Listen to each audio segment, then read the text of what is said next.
Revisi Undang-Undang TNI akhirnya disahkan oleh DPR Kamis 20 Maret 2025. Meski sudah disahkan, gelombang demonstrasi tetap muncul di beberapa daerah bahkan hingga malam hari.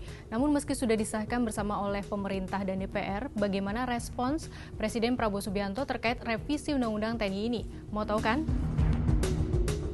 Kamis 20 Maret saat DPR mengesahkan revisi Undang-Undang TNI dan publik menggelar demo, agenda Presiden Prabowo yaitu meresmikan Kawasan Ekonomi Khusus atau KEK Industropolis, Batang, Jawa Tengah.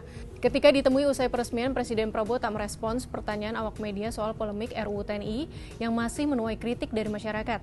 Alih-alih menjawab, Presiden justru melambaikan tangan sambil tersenyum.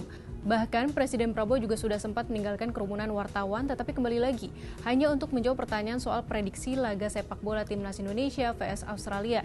Namun saat ditanya lagi soal pengesahan RUU TNI, Prabowo bergegas masuk ke mobil kepresidenan untuk melanjutkan rangkaian kunjungan kerjanya ke KEK Industropolis, Batang.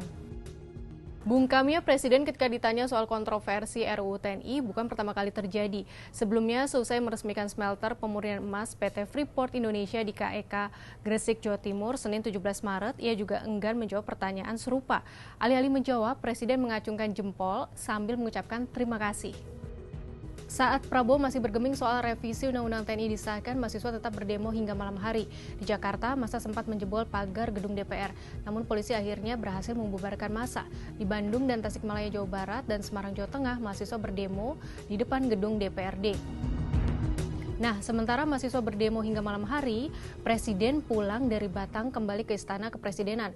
Di akun Instagram resmi Presiden Prabowo diunggah foto dirinya bersama dengan Teddy Indra Wijaya dan dua sekretaris pribadinya, Rizky Irmansyah dan Agung Surahman, tengah menonton pertandingan tim nasional sepak bola Indonesia melawan Australia. Setelah itu, Presiden dan sejumlah Menteri Kabinet Indonesia Maju mengadakan rapat terbatas. Padahal kini bola pengesahan RUU TNI menjadi undang-undang ada di tangan Presiden. Setelah disetujui DPR melalui rapat paripurna, tinggal Presiden yang memberikan keputusan politiknya melalui penandatanganan UU TNI hasil revisi. Jika Presiden menandatanganinya, artinya Presiden setuju terhadap undang-undang tersebut secara politik. Namun jika ia tidak menyetujui secara politik, undang-undang itu tidak akan ditandatangani meski akan tetap berlaku setelah 30 hari disetujui dalam rapat paripurna. Bagaimana menurut sahabat Kompas nasib revisi Undang-Undang TNI yang sudah disahkan DPR? Lanjut gol di tangan Presiden Prabowo Subianto.